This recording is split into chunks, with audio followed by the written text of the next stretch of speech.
Good afternoon, everyone, and welcome to the 2021 Oxley's annual members meeting.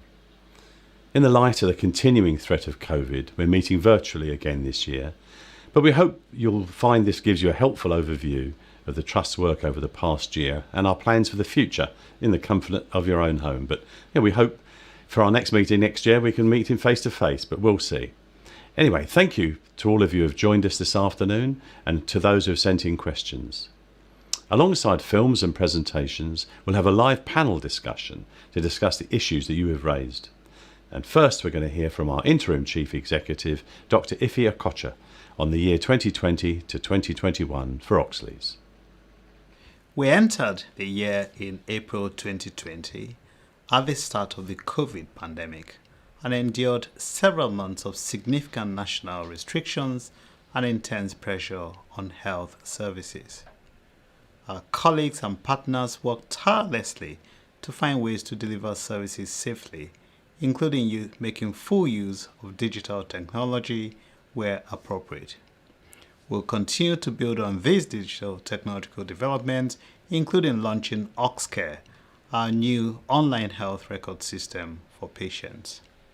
A highlight of the year is the successful COVID vaccination campaign, which has been a key part in reducing the impact of this virus. My thanks in particular go to the staff of our vaccination hub who have ensured high levels of staff vaccination to protect us and the people we care for, and to our Trust Infection Prevention and Control team who have helped us to work safely. Although the crisis may be reducing and the restrictions on society are no longer so rigid, the long-term effects of the pandemic remain. As an organization, we're responding to these, including the increase in demand for our services. We have continued to have a strong focus on quality, and more information is available in our annual report and in our quality report. In December 2020, we approved a new quality management framework, which focuses on 4 key quality components: planning, control, assurance, and improvement. Our services are inspected by the Care Quality Commission. The details of recent inspections are in our annual report, and the overall trust rating in all domains remains good. COVID has emphasized how, as an organization and as a society, we need to work together to make improvements.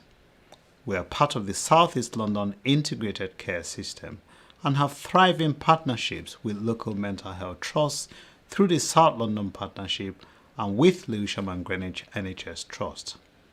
We also work closely with our local authorities and the voluntary sector to provide the care and services that people need. The pandemic also highlighted the inequalities in society and the need to make changes to ensure equal opportunities for all. At Oxley's, we have introduced the Building a Fairer Oxley's program. This short animation shows what we have achieved in the first year. Building a Fairer Oxley's is a program of work involving frontline staff, senior managers, and board members in making positive changes to how it feels to work at Oxley's. Over the past 12 months, we've been making changes to build a fairer Oxley's. Here's what we've done so far. 36% of the strategic executive team are Black, Asian, or minority ethnic people. All the executive team members are trained in cultural intelligence and inclusive leadership. New values and behaviours focus on fairness and inclusion. We're fair. 42 BAFO volunteers in the Action Plan Group and growing. 500 managers to be trained about race. 89 Just Culture panels in 2020-2021. 40% reduction in violence and aggression on key wards. 15 online wellbeing sessions hosted by senior leaders for Black, Asian, and minority ethnic staff. 6 speakers booked for the Breaking the Band 7 Ceiling speaker programme. 50 Greenwich managers trained on cultural intelligence. a film about microaggressions and micro-kindnesses titled In Each Other's Shoes. 2% increase in the number of Black, Asian and minority ethnic staff at bands 8A, B and C, now at 27%. All interview panels to include Black, Asian or minority ethnic panellists. 33% of the board are Black, Asian or minority ethnic. We're kind, We're fair, we listen, we care. About building a fairer Oxleys for all. If you'd like to get involved, please visit the Ox. I'm pleased to say that despite the pandemic, we have been able to move forward with developing our strategy for 2021 to 2024. Using the feedback you gave us through our Next Step consultation event, we agreed our strategy for the coming 3 years in March 2021.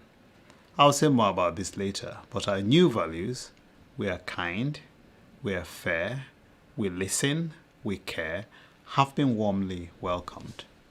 We will now hear from our Finance Director, Ashram Mukhtar, who will present our accounts and auditor's report. Hello, my name's Ashram Mukhtar. I'm the Director of Finance here at Oxleys. I'm going to present you with a financial report for 2020-21. I'm going to start off with the performance position.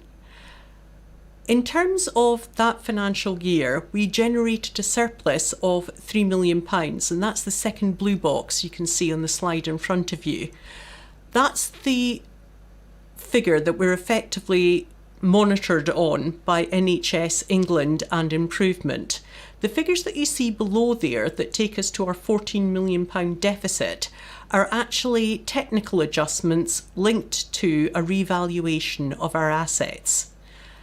Just take you through exactly how our income has moved from 2019 through this financial year. So we started off with 297.3, and then we had a range of different adjustments that moved our income up and down. I just spend a bit of time highlighting the key elements.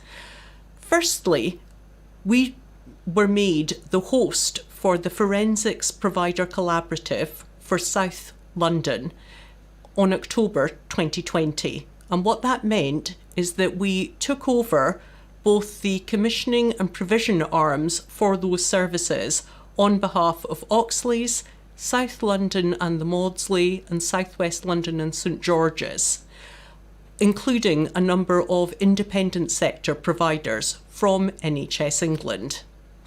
Secondly, we received somewhere in the region of £12 million from South East London CCG for investments into our mental health services. That was roughly about £8.8 million, plus an additional £4 million for inflation associated with a range of services. We lost a couple of contracts from local authorities.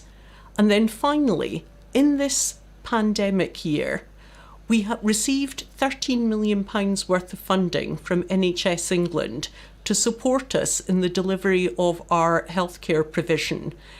And that money was for the increased costs that we received during the year in actually providing those services, and ensured that we, like every other NHS organisation in England, was able to break even at the end of the year. Finally, we received another £13 million of other income, and that included £4 million for personal and protective equipment that effectively flowed directly from NHS England and the Department of Health and Social Care. And that took us to our final income figure for the year. Moving on, if I just take you through what the sources of that income were. Principally, we received the majority, just under 50%, from South East London CCG. The next highest level of income came from NHS England, and that included the additional income that we received for becoming the lead forensics for the forensic provider collaboratives. The other elements were much smaller. That takes us to expenditure and how that moved over the course of the financial year, from a start position from the end of 2019-20. Our key elements of expenditure were the £43 million for both NHS contracts and independent sector contracts for the Forensic Provider Collaborative for the provision of those services to the population of South London. We had £12 million worth of staff cost increases, and that was linked to additional shifts that our own staff did in order during the course of the pandemic to cover people that were sick and indeed to do additional work, as well as pay inflation across those areas. We had £4 million of PPE expenditure, which you saw the earlier side of on the income slide, and £4 million due to general inflation, and then a variety of other increasing costs. And that took us to our final expenditure position. Looking through on what we actually spent, our key elements and the majority of our spend, as every year, is on our staff costs, paying our doctors, nurses, and our support workers. This year, we saw an increase in our healthcare contracts to 17% of our total expenditure. And again, you'll recognise a theme here. This was principally driven by the provider collaboratives and the fact that we became the lead provider for forensics. Moving then on to our statement of financial position, or in old money, balance sheet. Our balance sheet effectively talks about the assets and liabilities of the trust and also how those are effectively paid for. Our land and buildings valuation reduced this year, and that was principally due to the impairments and the technical adjustments I went through earlier on in the slide. We saw an increase in our liabilities, and that was principally due to an increase in what we call accruals, which are effectively timing differences where we've committed to expenditure, but the actual expenditure hasn't flowed, and also because we deferred income, which is a technical term for saying that we received income in 2021, but we didn't spend it, and we weren't expecting to spend it until a future year. And there's some specific items that we were able to do that on, and that did include some of the work that we had done with the provider collaboratives, because we're actually in 3 across South London. The forensics, which we are effectively the lead on, plus CAMS, which is children and adolescent mental health services, and adult eating disorders. And they're each hosted by each one of the mental health trusts in South London. These were offset by an increase in our current assets, the largest of which was a £20 million increase in our cash holding. All of that is paid for and financed by the items that you can see at the bottom, and the largest areas of movement there you will see is the revaluation reserve, again the technical adjustment from all of the land and building revaluations, and the income and expenditure reserve, which effectively takes into account the adjustments and the fact that we made a number of technical adjustments that resulted in a loss in year. Moving forward then into the key areas that we invested in, we spent £17.5 million in year on a variety of assets and investments. The area that we spent the most on was Queen Mary's Sidcup at £8.7 million. We effectively act as the landlord on that site. We have some of our own Oxley services that we provide, but we also host a variety of other NHS organisations, other providers, and rent out to some other third parties. We invested very heavily in the re-provision and the upgrading of theatres during the course of the year, and those theatres are used by Guy's and St Thomas's, Darwin Valley, and also by Lewisham and Greenwich, and a very small element by ourselves here at Oxley's.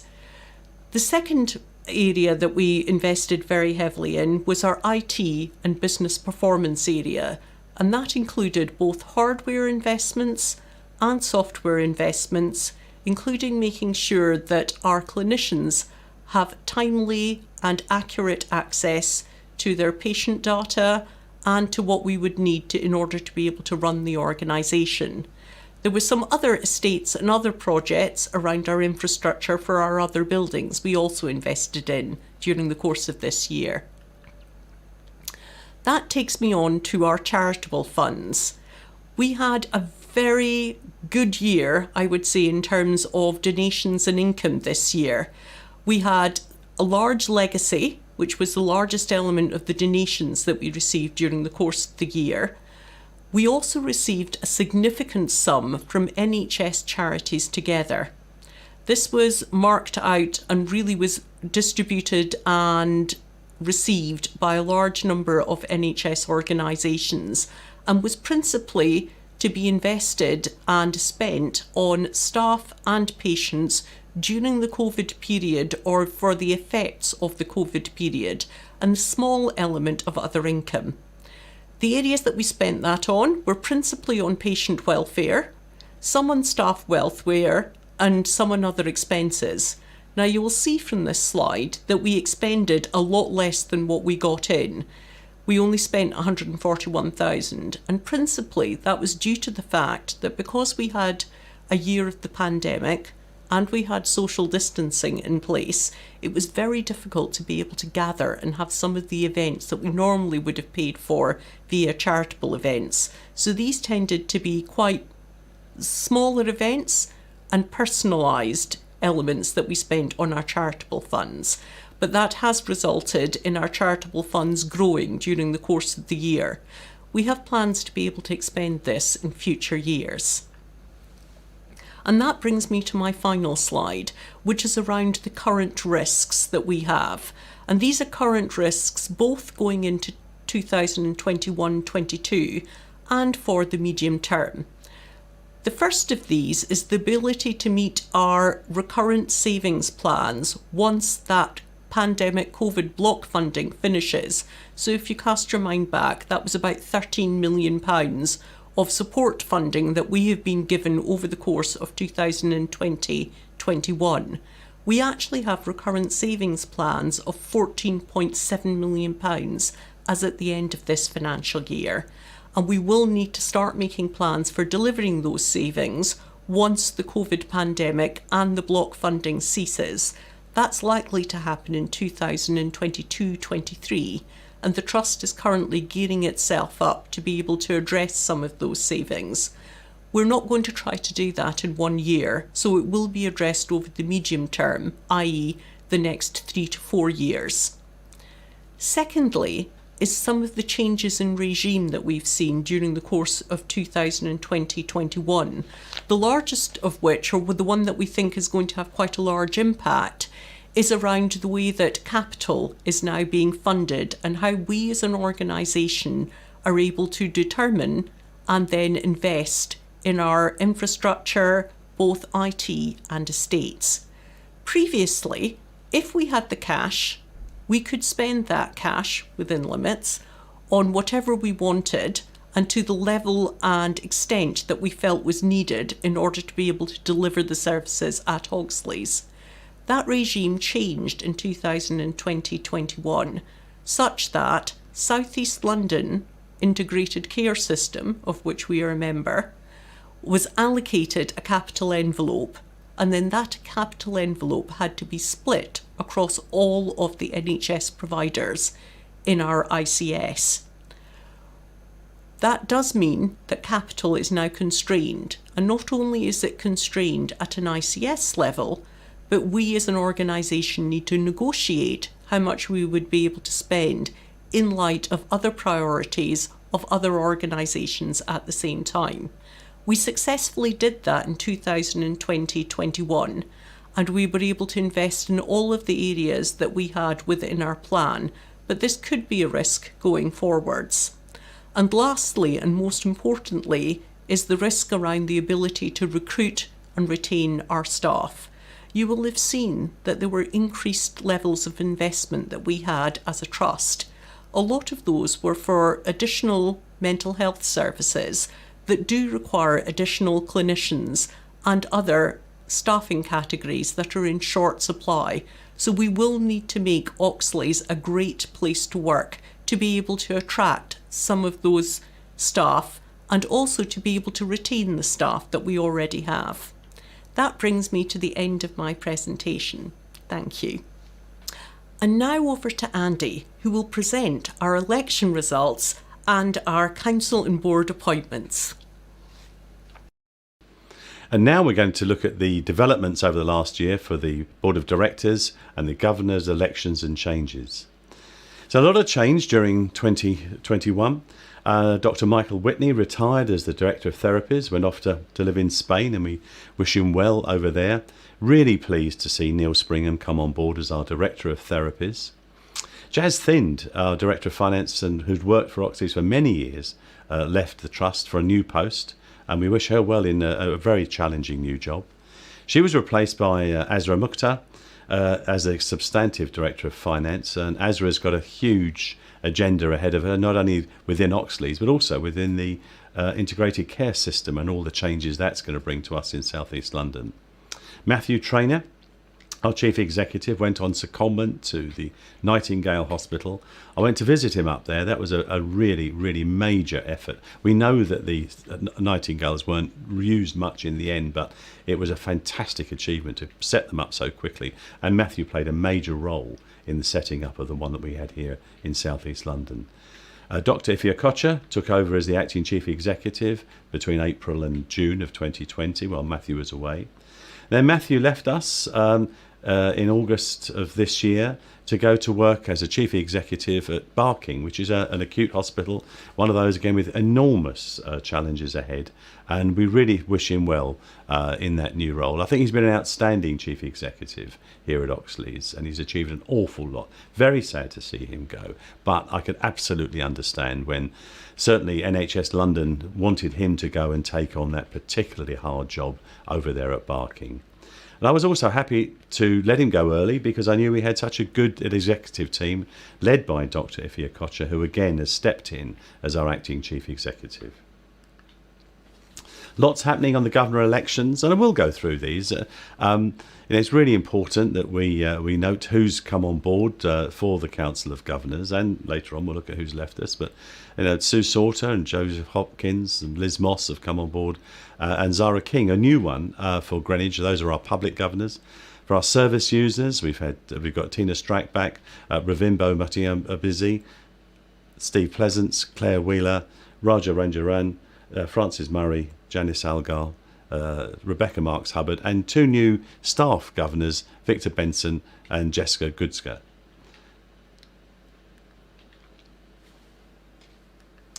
And a partnership governor, a new one for us, is Dr. Sid Deshmukh, who's the partnership organisation from South East London Clinical Commissioning Group. So really pleased to have Dr. Deshmukh with us, but he's got an enormous amount of experience from CCGs. Now, we're losing lots of governors, which is always such a shame. And when you look down that list of people have been, some of whom have been with us for a long time, and we're really going to miss. Richard Dement, our lead governor, is leaving us after many years working with us in Oxley's. He's a Bexley councillor and he's managed those roles extremely well, I think, between his political role as a councillor and being our lead governor. I shall certainly miss him. He's been an excellent source of good counsel and advice, but he tells us he'll still be taking a close eye on what we do from his role at Bexley.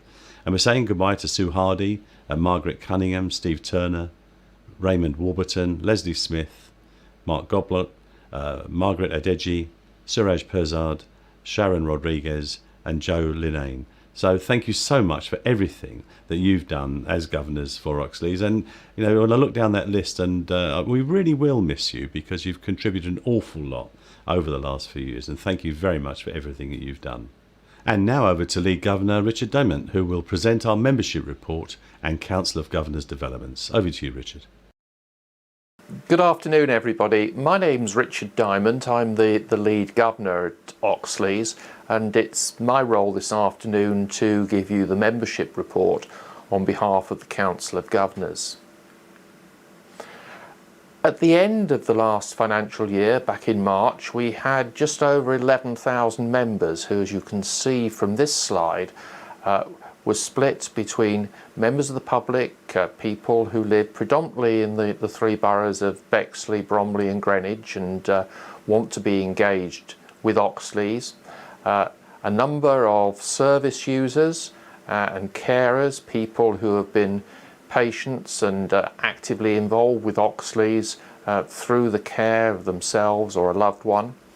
And finally, our staff members, of which we have just over 5,000. A major task during the last year has been to agree a new membership strategy for Oxleas to cover the 3-year period to 2024. And this was actually signed off by the Council of Governors at its meeting earlier this month. The membership strategy is designed to support the Council of Governors in their legal duty to represent the interests of our members and the wider community across the 3 boroughs. It aims to contribute towards our intentions outlined in the broader Oxleas strategy, which you've been hearing about this afternoon, especially building block 2, bolstering our service user, patient, carer involvement and co-production. We want to support the Council of Governors in the light of the emerging integrated care system which is being set up not just here in South East London but across the whole of the NHS in England, and to make sure that we have management structures in place to fulfil those duties. What will success look like? We want to increase our membership, particularly in those groups that are less engaged with Oxleas, younger people, for instance. We want to communicate. We want to make sure that our members are kept informed of the opportunities that are there for involvement with the Trust, to engage and comment on developments within Oxleas and the wider integrated healthcare system in South East London as it develops. We want to engage and involve governors and members.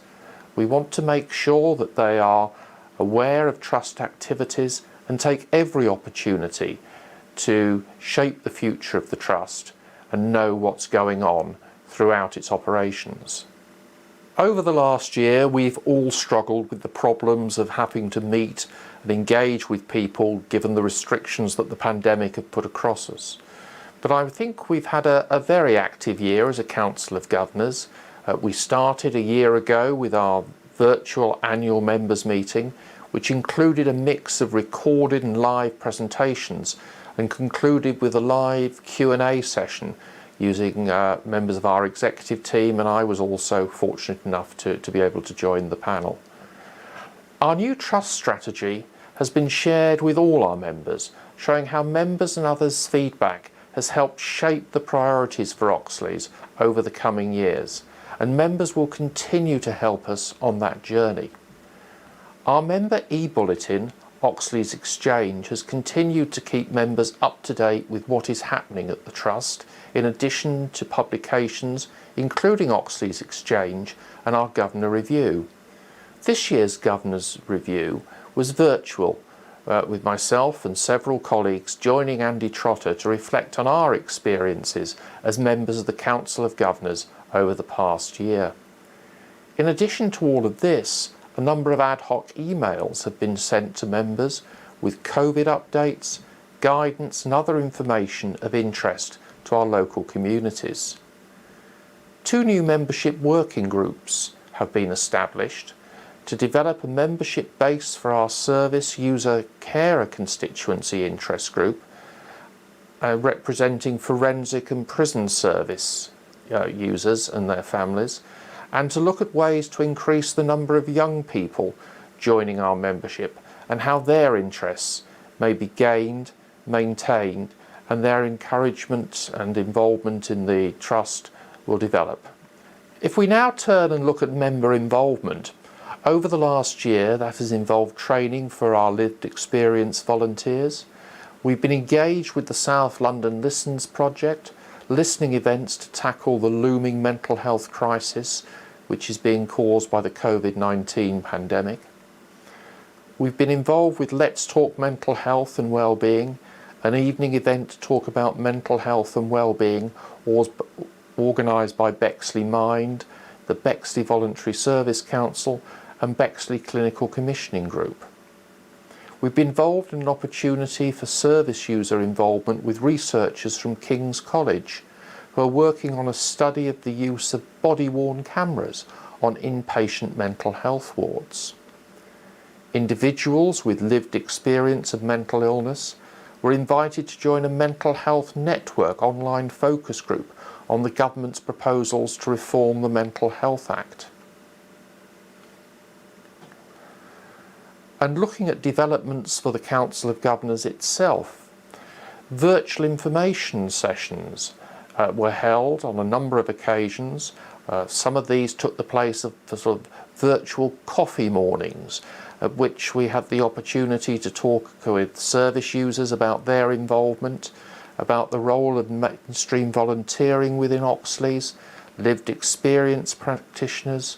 We talked also about informatics, as well as having briefing sessions from senior members of the executive team. And earlier this year, many governors were involved in a very helpful workshop looking at understanding restraint. Unfortunately, circumstances do occur within Oxley's in which it is necessary to restrain patients at times. But it's important that we understand what restraint is, why it's used, how its use can be minimised, the different perspectives of restraint, how staff think about it, how the patients think about it, how we are using restraint within Oxley's at the moment, and what the Trust is doing to reduce the use of restraint. Before concluding, as some of you may know, this is actually my last day as a governor at Oxley's, my last day certainly as lead governor. I've had a thoroughly enjoyable 9 years at the Trust. I've learnt an awful lot, I've made many friends, and I hope I've made a small contribution. I would urge anybody who is listening to this, who is in the least way minded to consider becoming a governor, to look at it very seriously. Governors play an extremely important part in Oxley's. They are very well respected. They are thoroughly engaged with by the board and the senior staff, and they make a really significant contribution to making Oxley's one of the best NHS providers in the country.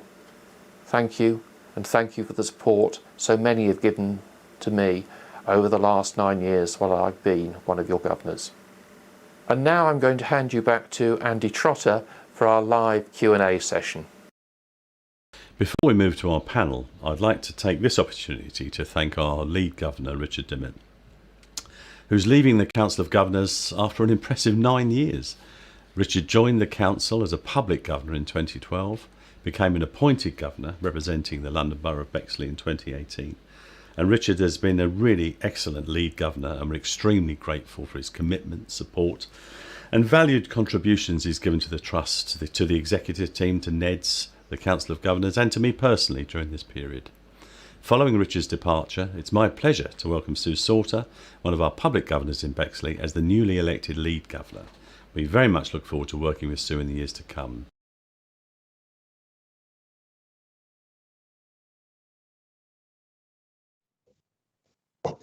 It's now time to discuss some of the issues raised by our members. Many thanks to those of you who sent in questions for our board.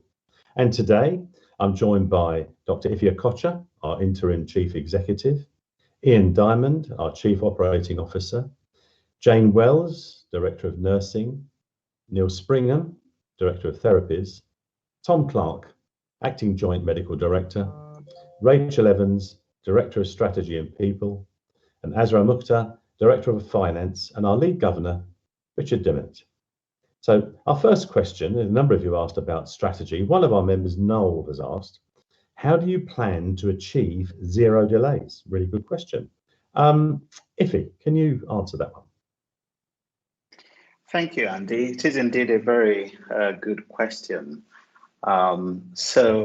Achieving zero delays is one of our 3 main priorities, and one that we hold quite closely to our chest and are really determined to deliver.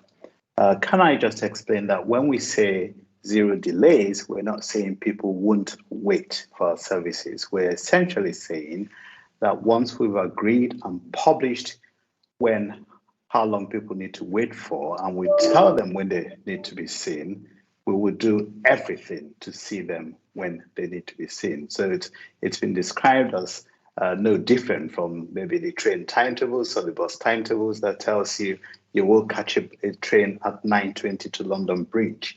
So if you're there at 9:20, the train should be on the platform. If, however, the train doesn't appear until 9:45, then there is a delay.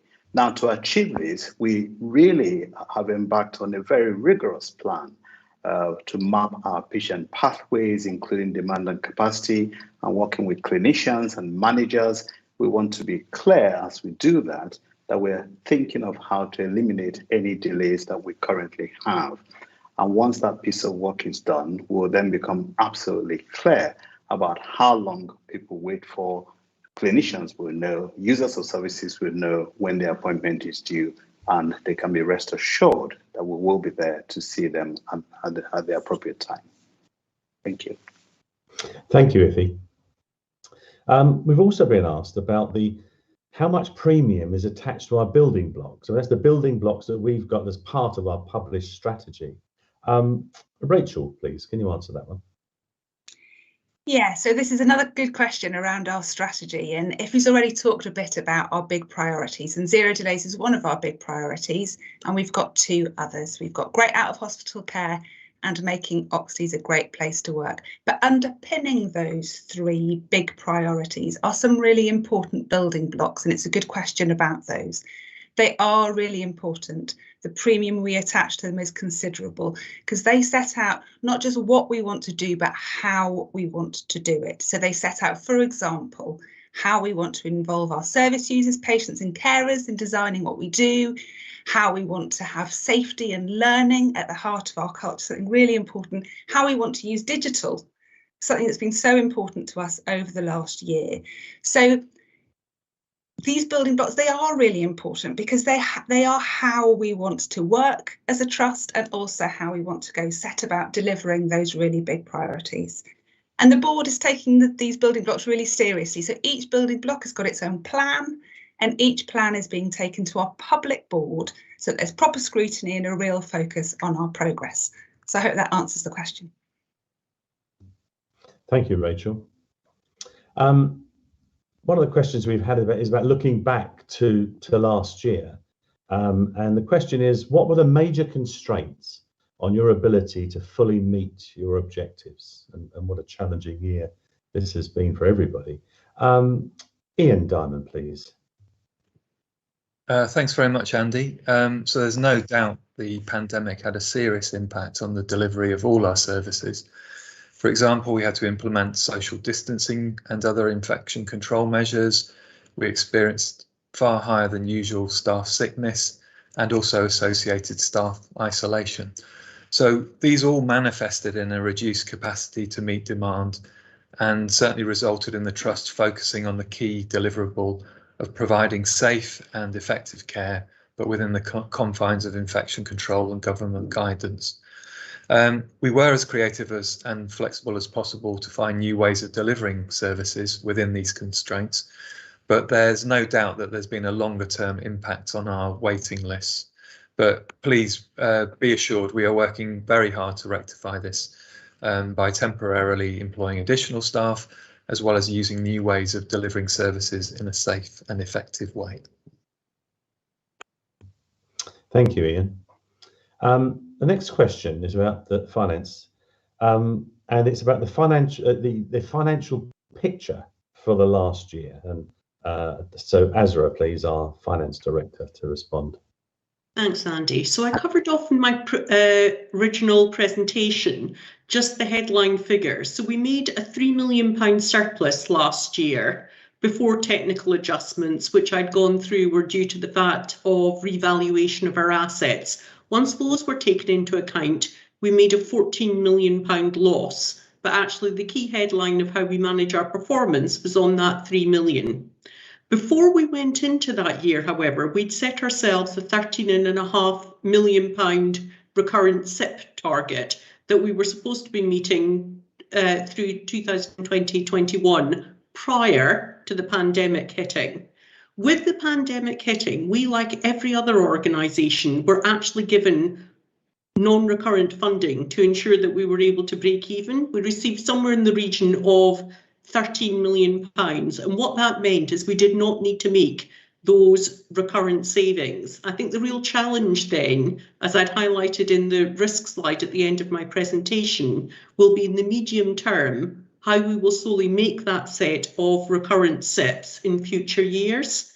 But certainly for 2020-21 and for this financial year, we're not having to face that because we have had non-recurrent funding. Azra, the NHS is full of acronyms, but could you remind colleagues around SIPs, please? So that's our cost improvement plans. I think I referred to them as savings throughout my presentation to avoid just that acronym issue. Thanks very much. So just your thoughts around, almost in layperson's terms, how do you feel about the future financially? So I think, given the fact that the government has said we won't need to do recovery in 1 year. So when we first went into the pandemic, my fear had been we would have a set of non-recurrent funding for a period of time while the pandemic occurred. And then on the year that they said, right, that's the end of COVID, on to business as usual, that we would be asked to immediately spring back to what our original income envelope was for the trust, which would have resulted in almost a cliff edge drop of that, what's currently now £14.7 million worth of the difference between our recurrent income and expenditure. Because I think it's likely to now happen over the medium term, and we will have that 3 to 4 years to do that recovery, it's still a challenge, but I think it's a doable challenge. Thank you. I'm very grateful. Thanks very much indeed. Another one with you, really. The question is there a budget committee, and how often do they meet? So we don't have a budget committee, we have something called a business committee. And that business committee meets monthly, and it did continue to meet monthly right the way throughout the pandemic.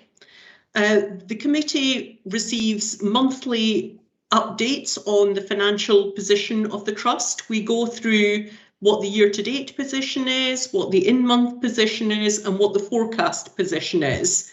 They get updates on what the savings plans are, any investment plans, and any business cases that are over and above the executive sign-off limits. So I think we've continued to have that right the way through the pandemic, both last financial year and this financial year. Thanks very much, Azra, for that one.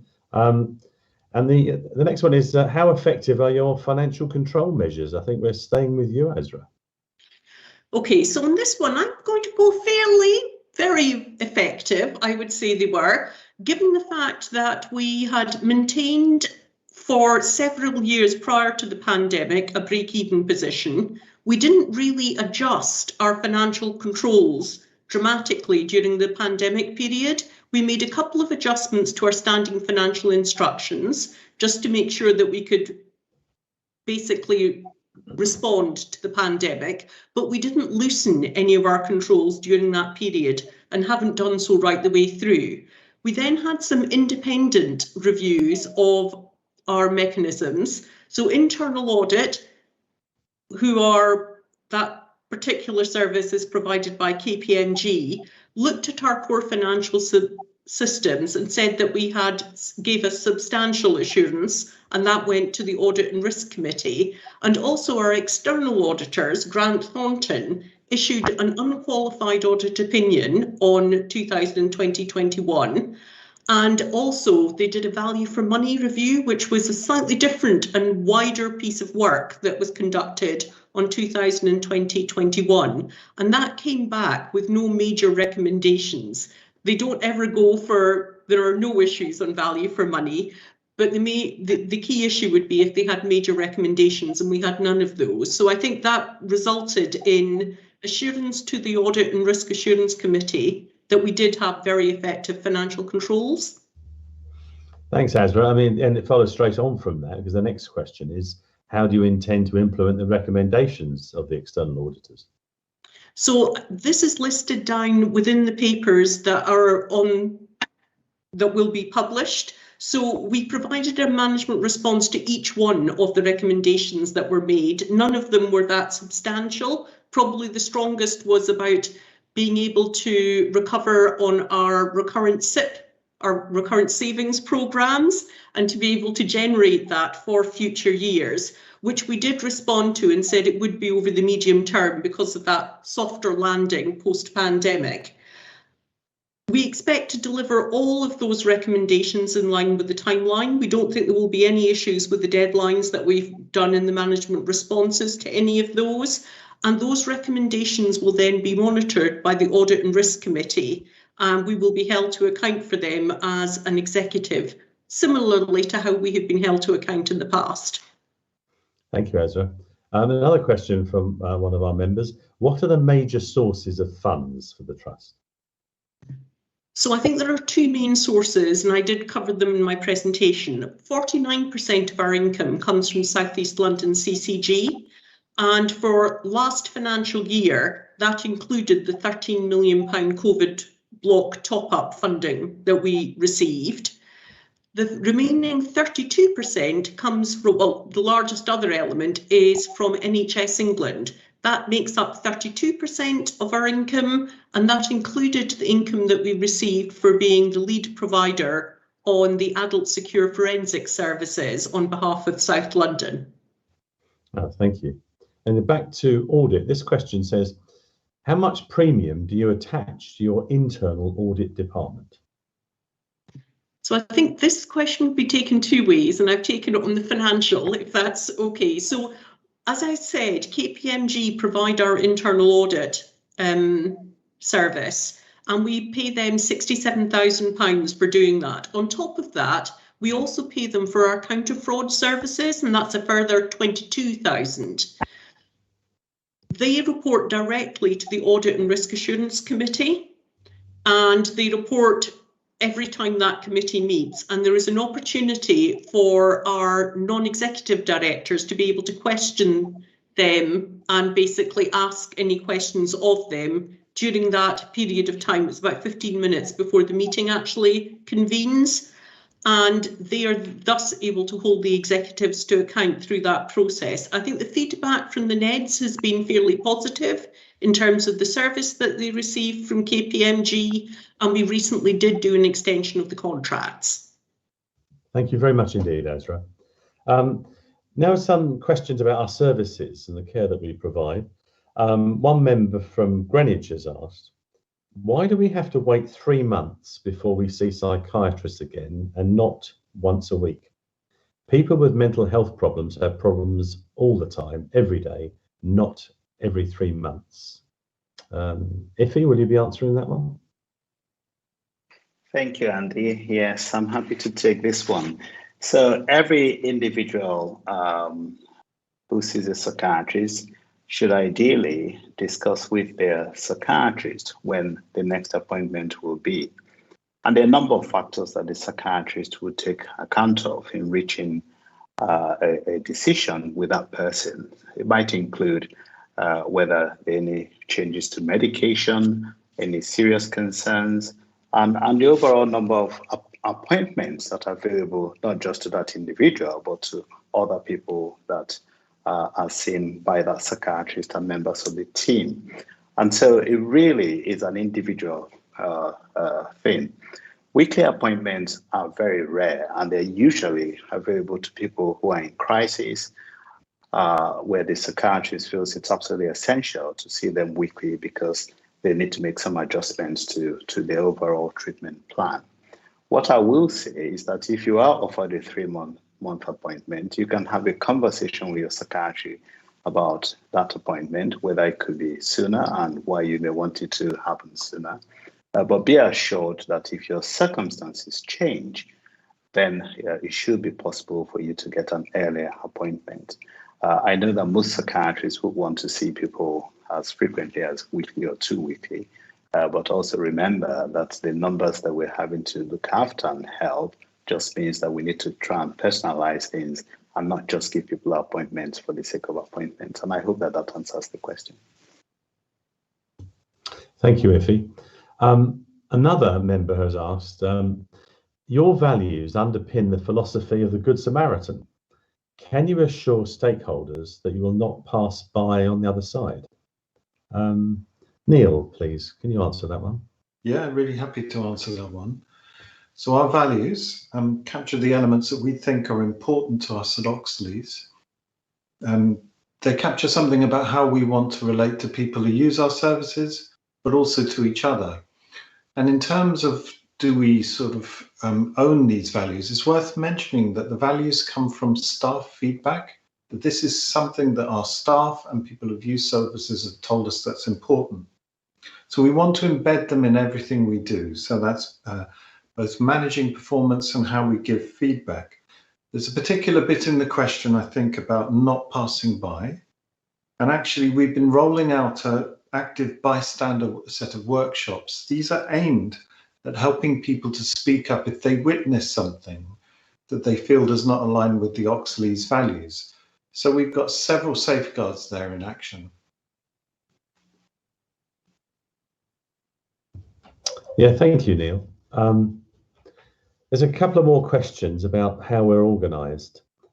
Is there a planning division, and how often do they review your plans? Is this one for you, Ife?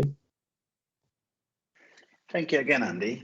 So we do not have a specific planning department, but we bring our plans relating to a variety of things to different meetings or groups of fora. So, for example, we've got a financial sustainability group that looks at our finances and whether indeed we're on course to achieve the savings that Azra has talked about earlier.